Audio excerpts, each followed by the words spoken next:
Hey everybody, it is You Had to Ask, the show where I answer your questions. And this week my first question comes from Manga and Co-Addict, who says, "Hey Steve, I'm an agnostic, or maybe more of an apatheist, and one argument for theism I've encountered is that you should be a theist is that if you pray to a god and it's real, you get to go to heaven, and then if it's not, nothing happens. Whereas if you don't pray to God, then either nothing happens or you go to hell. It's kind of like an insurance argument, I guess.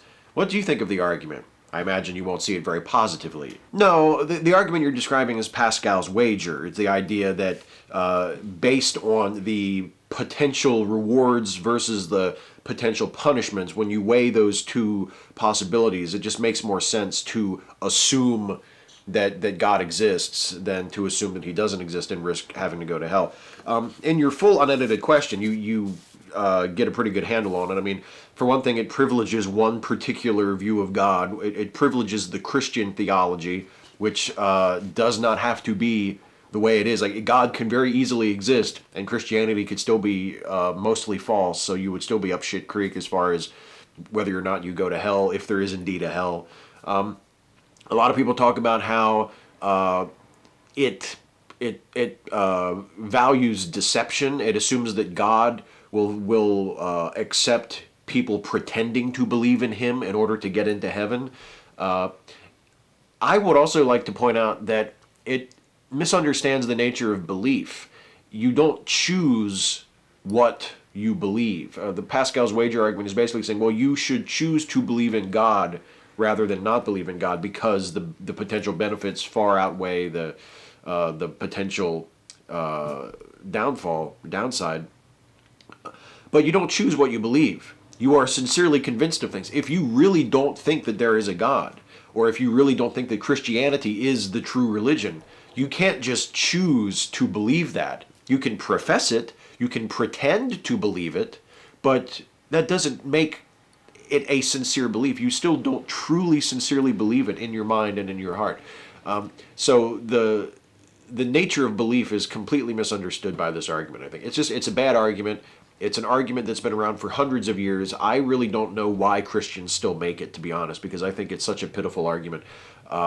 As you point out in your full question, you can turn it around on any other faith. You can say to a Christian, well, suppose Islam is the true faith and you'll go to hell if you reject Allah or you reject Muhammad as the prophet. Wouldn't it be safer for you to just assume that stuff is true and to throw the Jesus stuff away? I mean, a Christian would completely reject that. And as an atheist, I reject it too. Amber A. Hello, Steve. I have a conundrum. I don't like debating Christians. I find it always comes down to me debating and them trying to convert me.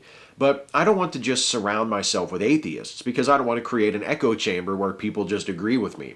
How do you balance? And how do you deal with Christians that tell you are going to hell, even if you're a good person who just does not believe in God? Well, the hell thing doesn't really bother me a whole lot because I consider it an empty threat. And I feel like if we're talking in terms of argument, as soon as somebody makes a threat against me, I sort of privately assume that I have won the argument. If you've been reduced to threats, to impotent threats of hellfire against the atheist, then I mean, I probably won't say anything at the time, but I unless I feel like being a dick or the other person is being a dick. But privately, I will think to myself, oh, I've just won the argument. As for how do you get out of the echo chamber, how do you interact with Christians without constantly being drawn into debates where they're trying to convert you, I mean, it can be tough. It depends on what kind of Christians you're interacting with. There are lots of Christians who are moderate, thoughtful people who are willing to engage in a philosophical or a theological discussion with you without turning it into a pitch for their religion.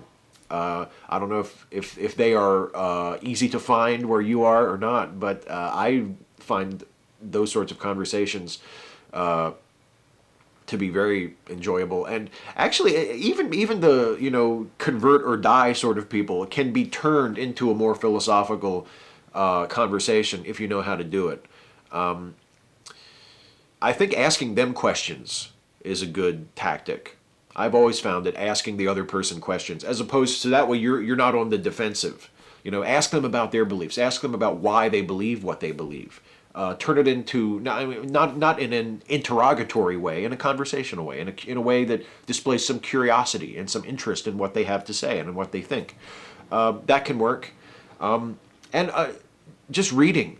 Even though Christian apologetics is a putrid genre and there's almost nothing there to recommend it intellectually, it can be very helpful in providing a window, a glimpse into the types of arguments that many modern, everyday, ordinary, pew-sitting Christians are being fed, are being given to take out into the world. It's not heavy-duty, serious theology, but it is the sort of thing that many Christians, particularly many conservative evangelical Christians, are being told and are being given these sorts of arguments to defend their faith. And reading and understanding those arguments, as terrible as they are, and as horribly written as many of those books are, can be very helpful in sort of making sure you always keep at least 1 foot outside of that atheist echo chamber. King R. Farzan. Hey Steve, so there are 3 things that shock me about American high school and college attitudes toward basketball and gridiron. 1, the amount of money that appears to be invested in sports facilities. 2, the amount of public interest in high school and college sport. 3, the fact that high-profile school sports players can get university scholarships and seem to be able to get away with rape in some cases.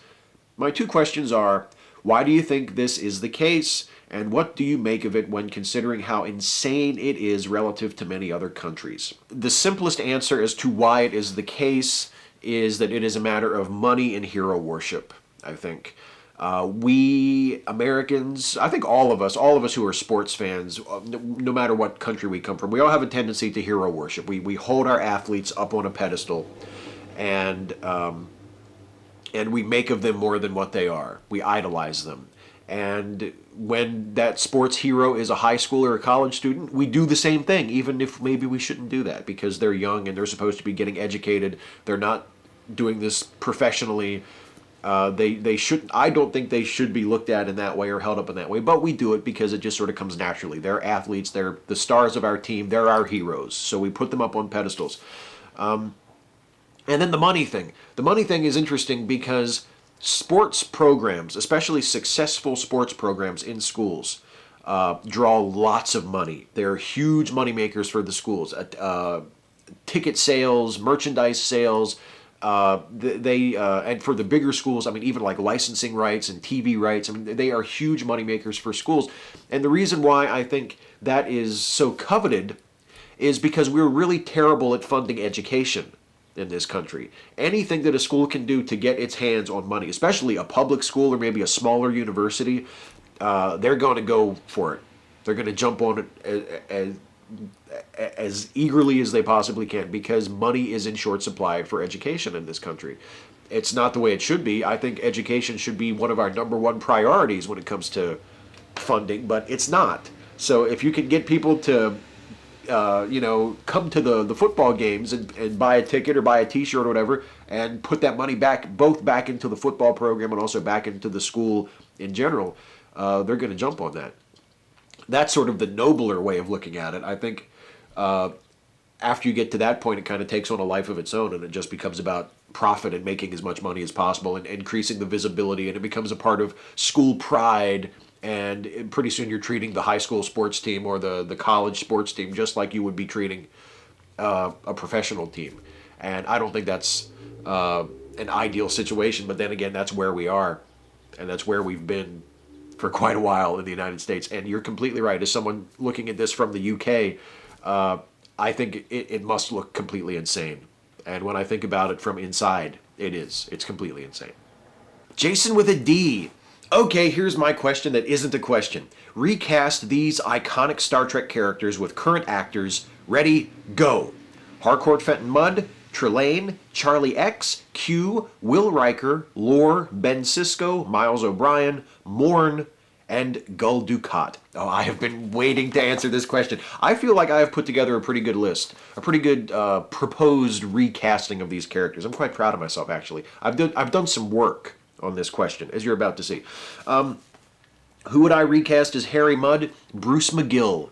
I would think Bruce McGill would be perfect for that. You might know him from the first and last episodes of Quantum Leap or as Jack Dalton on MacGyver. Trelane Alan Cumming. Come on. Let me see. Charlie X. Charlie X I'm especially proud of. I think Grant Gustin, the guy who plays the Flash on the new Flash TV series, would be perfect for Charlie X. Q, David Tennant. I think David Tennant would be a good choice for Q. I think he would bring sort of a puckish quality to the character. And if you recall, diligent viewers of mine may recall a few months ago when I suggested Christopher Eccleston as a possible new Captain Picard. So that's a little bone to you Doctor Who nerds. You can all jizz in your pants. If David Tennant plays Q and Christopher Eccleston plays Picard, then you have two guys who played the Doctor facing off as Picard and Q. Don't say I never gave you anything, Doctor Who fans. Will Riker, Brett Dalton, who plays Grant Ward on Agents of S.H.I.E.L.D. I think he would be great. I've seen him with the beard. I think he could pull off a decent Riker. Lore, I picked Beck Bennett. This actually took some thinking, and it came to me in the shower as I was about 3 or 4 minutes into lathering my genitals. It came to me that Beck Bennett would be a perfect Lore, and also, of course, a perfect Data as well, because they be twins. Ben Sisko, I would pick Henry Simmons, formerly of NYPD Blue, currently of Agents of S.H.I.E.L.D. Great actor. I love him and everything I've seen him in. And he's one of those guys, if I were like a Hollywood guy or a movie guy, I would always have his name on my list of always trying to find things I could use him in, because I've always loved Henry Simmons. Miles O'Brien, I would pick Sean Harris, who I believe was in that Borges series on, I think, Showtime. Really cool, rugged-looking English actor. I think he would be a good Miles O'Brien. Morn, I assume we're going to just accept that Mark Allen Shepard is going to commit suicide when he finds out that we're casting Morn and he's not going to get to play him. I mean, what else does he have to do, honestly? So we're not going to have him play Morn. How about Brian Baumgartner? Kevin from the American version of The Office. I think he'd be good as Morn. All he's got to do is put on the makeup and fucking sit there.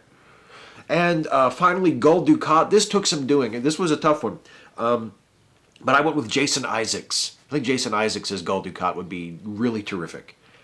So those are my suggestions. Anybody watching, do you have any better ideas for these characters, or perhaps recasting of some other classic Star Trek characters with more modern actors? That's always a fun sort of nerd conversation to have, so have at it. But those are my picks. Cool question. Gore Hadjum, what do you think about the new MLB pace of game rules? Part of me is very purist. There's a side of me as a baseball fan that is very much a purist and doesn't want things to change and doesn't think things need to change, because baseball is a slower paced, more leisurely game, and that's just part of the nature of the game. And you can only speed it up so much before you kind of just fundamentally change what it is. It's not meant to be a fast-paced game. And personally, I would much rather watch a baseball game where you know what you're getting into, you know there's no clock, you know it could take all day, and know that from the start, than watch something like football, which is supposedly timed at 60 minutes, but actually takes fucking 3 hours to play. I much prefer baseball as far as pacing goes in that respect. But then there's a part of me that also is more adaptable and thinks, these pace of play rules aren't actually going to change all that much. I mean, it's just basically giving the umpire a few more tools to sort of penalize people for doing certain things that slow down the game. It's probably not going to come across as you're watching the game at all. I don't think it's going to affect us as spectators. And I really, once the players get used to it, I don't think it's going to affect the players either. I really think the new pace of play rules, as they are going to be instituted, are going to turn out to not be that big of a deal. Chimp in a Batman suit called Ugo. Oh, hello, Stephen. In the aftermath of the Chapel Hill murders, I've seen a lot of articles and news stories talk about radical atheism or new atheism. I don't have a clue what these terms are supposed to mean. Isn't the meaning of atheism simply a lack of belief in God/gods? I've also heard the term radical feminism, which is another term that I find confusing. Is there any chance you can explain what these are supposed to mean? Many thanks. Well, yes, simple atheism is just belief that God does not exist, or lack of belief that God exists. But new atheism is a movement. There is such a thing as the atheist movement, which goes beyond just the simple dictionary definition of atheism. And the new atheists are described as basically the authors like Richard Dawkins, like Christopher Hitchens and Sam Harris, Daniel Dennett, I guess, would be one.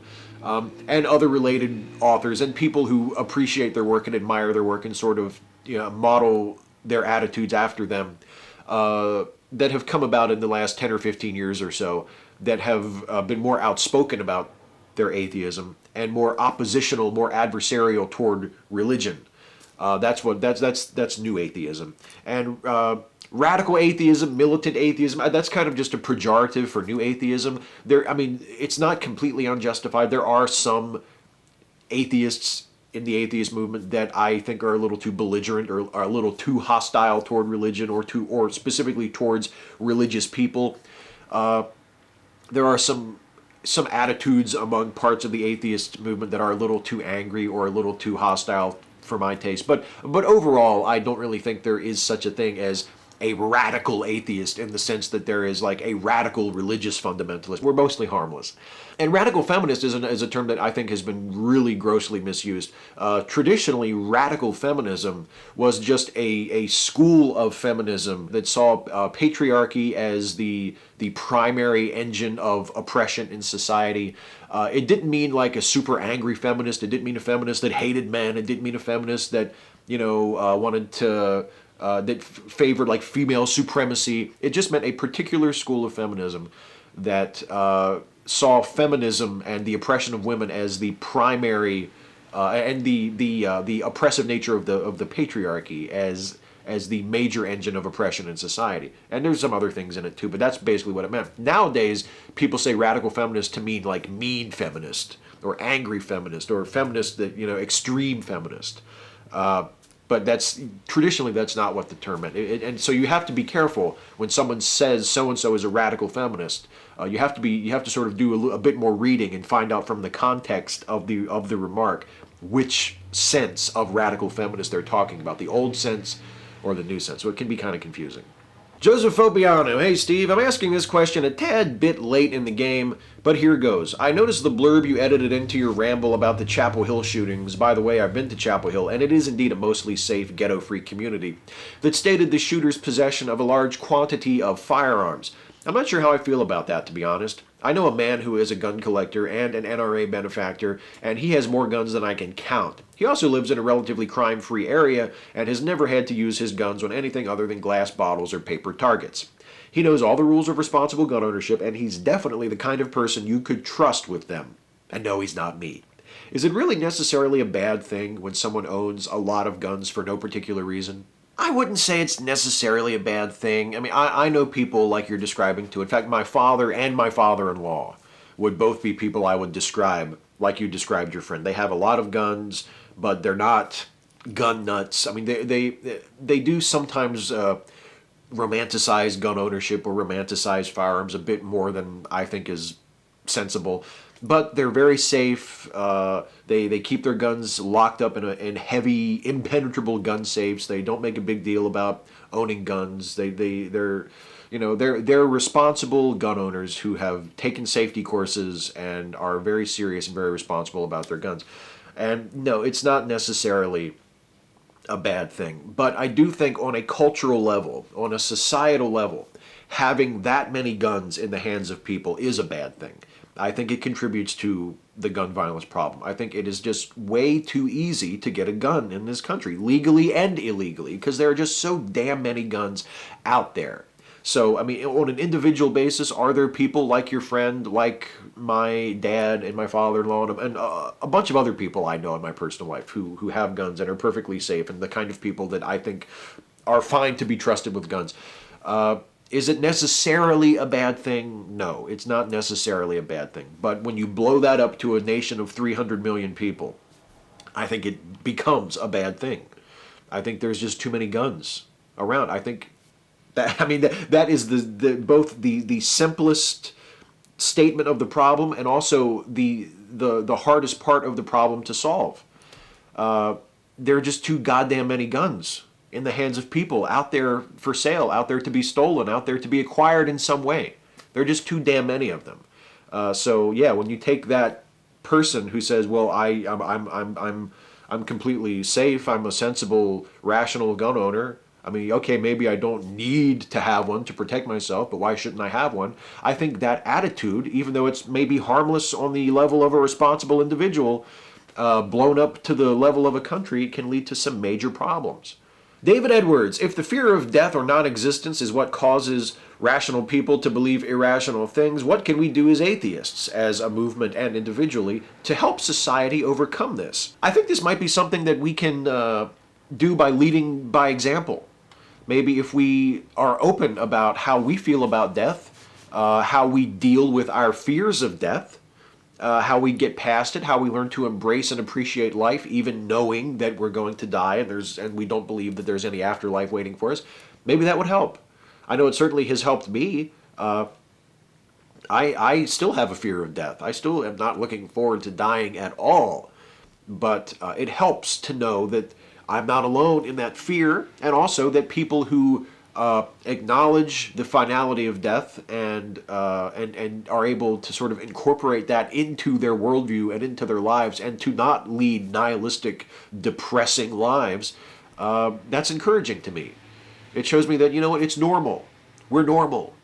You know, it's a part of life, and it can be a very depressing, shitty part of life to know that at the end of it you're just going to sort of blink out of existence, as far as you're concerned. But it's something that you can deal with. It's something that you can sort of wrap your head around it. You can wrestle it to the ground and subdue it, and you can lead a happy, fulfilling, meaningful life with that knowledge. And I think we as atheists who try to embrace that and not turn away from it, maybe can lead by example. I don't know. You have to show them that it's okay to acknowledge it, and it's okay to be afraid.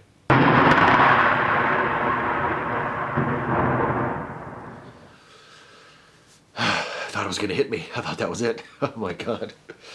I'm still here though, which means that it's time for the lightning round. Rapid fire questions, glib and adequate answers. Arte 1090. Hey Steve, I'd like to hear your thoughts on this. I have a hard time accepting people who categorize themselves outside of the three main gender identities, male, female, and trans.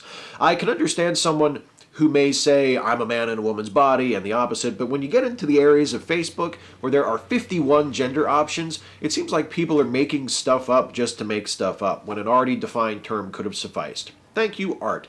I don't know, Art. I mean, I am not a person who's generally a big fan of making up terms if another term suffices, but the thing is, a lot of people think that the pre-existing terms don't suffice, and they feel like they have to make up another term to better describe themselves. And who am I, as a completely gender normative guy, as a boring ass straight cisgendered guy, who am I to tell someone else what label they should apply to themselves? I think people should call themselves whatever they want, whatever makes them most comfortable, and it's not my business to do anything but support them as far as I'm concerned.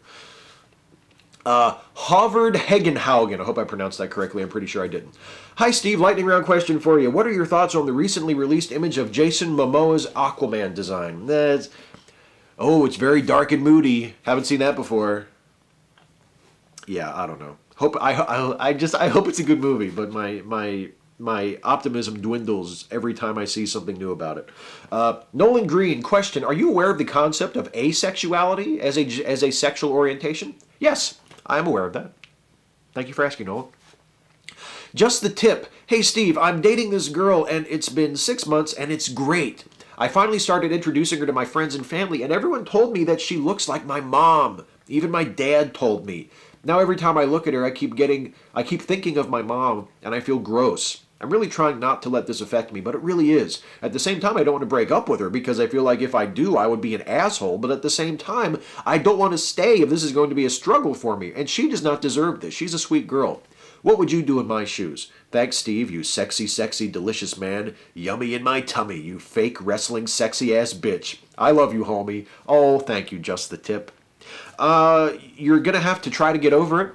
And if you can't get over it, if it becomes that much of a distraction and it just, you can't, get over the fact that this girl looks a lot like your mom, I mean, you're just going to have to break up with her. And you're going to have to be honest. You're going to have to tell her the truth about why you're having a problem and why you don't think it's going to work. And if she gets pissed off at you and calls you an asshole and a piece of shit, you're just going to have to take your lumps. I'm afraid that's the option. You either get over it, or you break up with her and you take the beating. Station Box. Hello, Steve. I have a pretty big following on the website DeviantArt. I want to promote a positive presence for my watchers or followers. Since I look at your channel and always see you happy, what is the best advice on not only promoting a positive presence, but to show people that they matter on the website? Thanks for reading. Well, it's a little easier on video because you can actually come across, your voice and your facial expression can be delivered to your audience. But I think the main thing is to just be genuine. If you're saying thank you to your audience, if you're expressing appreciation to your audience, make sure that it's genuine. Because people can tell if you're blowing smoke up their ass. If you're just sort of being a kiss ass, it's like, oh, I love you guys so much, you guys are so awesome, I couldn't do it without you. If you're being disingenuous, that can come across. But if you're genuine and you're expressing true feelings and true sense of appreciation for your audience, I think that comes across. I think it's as simple as that. Radical Bacon, what would you do if you knew you couldn't fail? Succeed. James Dodd, Steve, why can't Americans wrap their heads around the fucking metric system? DevShell2 described his freezing winter as 40 degrees. No, that's a roasting hot day in Abu Dhabi. Steve, please explain this to me. What's wrong with meters, kilograms, etc.? I genuinely have no idea why you wouldn't want to use metric. Everything is so much easier. Love your stuff. Just need a rant. Please answer because I have to know. It's American stubbornness, I think. I agree with you. I think the metric system is a much more elegantly laid out, logically constructed system. It's based on units of 10. As far as the temperature, like the 0 and the 100 are chosen at much more logical points. I think the metric system is a much better system all around. It's a better system of measuring distance and weight and temperature and everything. And I think it's just American stubbornness. We just said, yeah, well, we're not going to do that. You're not going to tell us how to measure shit. We get along just fine with what we've got. So go ahead. Oh, the rest of the world, you use your metric system. We'll be just fine with our inches and feet and shit. We'll be fine. That's the attitude. It's just American stubbornness. We're just stubborn assholes over here. That's all.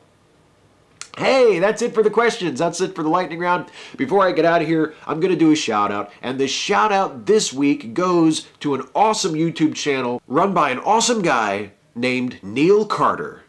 Neil makes videos under the banner Godless in Dixie. He is an atheist who lives in the American South, which is not generally thought of as a hotbed of atheism or secularism.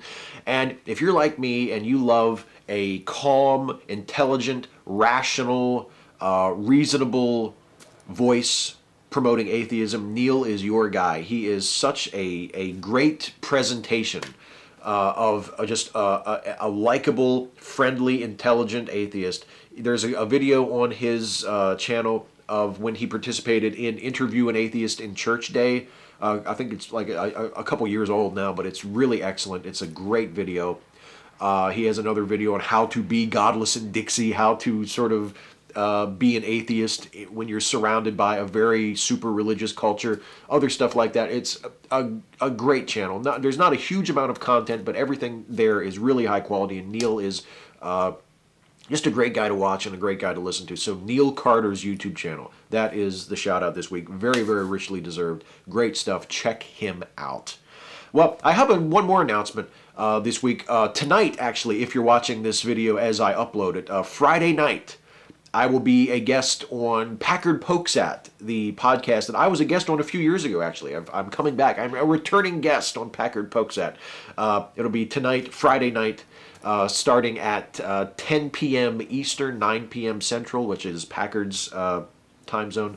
And the best way to find it, because the show is available in all sorts of formats, on all sorts of platforms. It's streamed as an audio podcast. I think it's broadcast live on Vaughn Live, and then he also puts clips of it up on YouTube after the fact.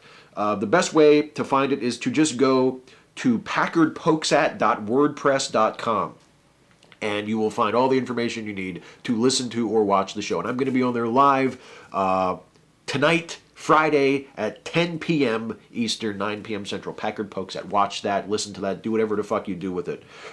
Because it was a lot of fun being on last time, and I'm really looking forward to being on Packard's show again this time. So thank you in advance for listening and watching that. Well, that's it, everybody. I'm out of here. Please leave a comment on this video. Leave a question that I can answer for next time, because in order for me to do this, you have to ask. You can ask me anything about anything. Nothing is too serious. Nothing is too silly. I will answer as many of them as I can in the next video. So until then, take care, everybody.